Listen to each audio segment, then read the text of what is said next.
Hey folks, today I'm going to show you what goes into the Shoemaking Super Kit. So rather than unbox it, I'm gonna box it for you. So this is basically all the things you're gonna need to get started on your own DIY shoemaking project.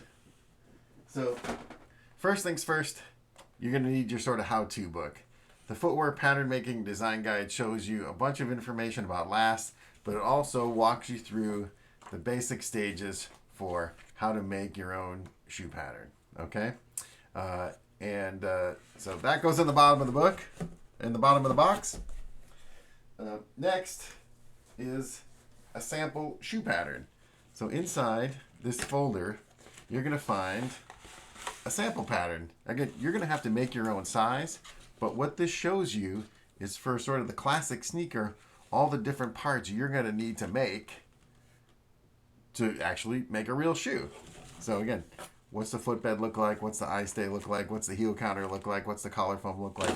All those pieces are in here. It'll show you just what you need to make. We'll tuck those back in there. If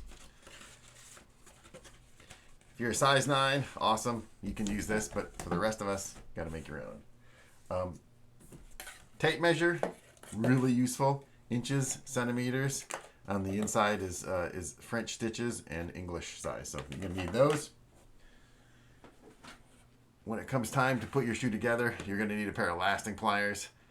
Regular pliers just aren't going to cut it. You'll see this one has a beak and a hammer end. So this is where you can lever the material over, roll it on the peak, and then hammer it down. So that's why that's that funny shape. So that goes in there too. All right. Next is some of the materials are just kind of hard to find, right? Leather you can find around. Textile you can cut down, find your own. But here's what is kind of hard to find. So this is a vamp lining material. It's a nice soft chain stitch mesh. It's got 5mm foam back to it and then tricot lining. Why is this lining here? This lining here is so you can put a little glue on it and it won't soak into your project. Here is a 15mm PU foam, a little bit dense, and this is perfect for tongues and for collar linings. This is a 1.5mm Sirloin sheet with a fusible backing. You're going to cut your heel counters out of this and any stiff upper reinforcements. Next, you're going to find the same material, only 0.5mm thick, and this is what you're going to use for your toe box reinforcing. It's quite soft, so your shoe will be comfortable, but at least the toe shape will be held in place.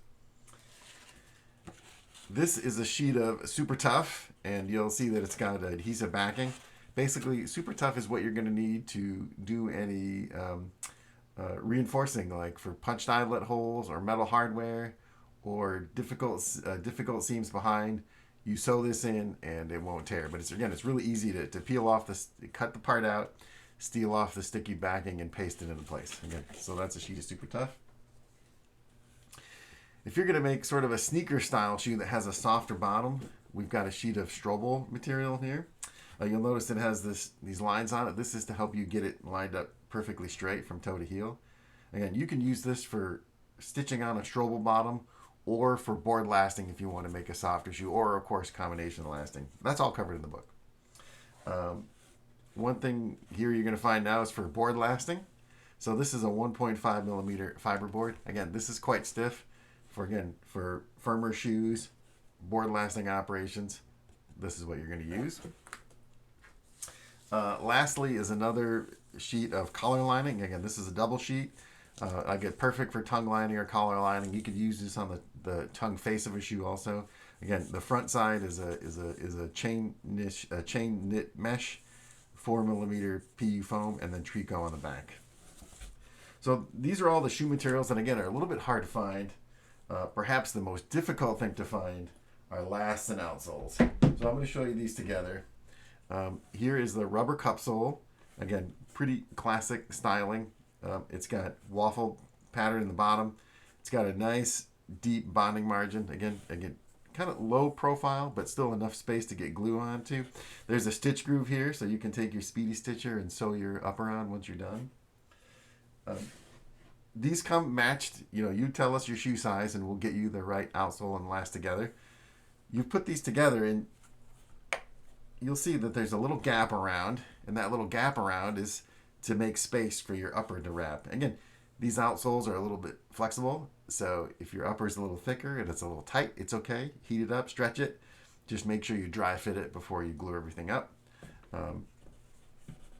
The last we have, they either have a V hinge or a tendo hinge. You know, same I say concept, just different mechanics. The last you get might be a different color. These are using recycled plastic, so of course from batch to batch you might have a slightly different color. So here you've got a pair of outsoles. We'll tuck those in over here. You've got a pair of lasts. We'll put those on top. We'll wrap it up with a little packaging. If you need more supplies, we're going to put a coupon in here. Here's also on the back. It shows you some of the other books we offer. Again, there's a discount code here, friend15. What's that for? That's for your friends or classmates, or if you need to get some supplies. Again, this is what's in the Shoemaking Super Kit. This one here, I'm going to fold it up. We've got a customer that's a size 41. This goes out today.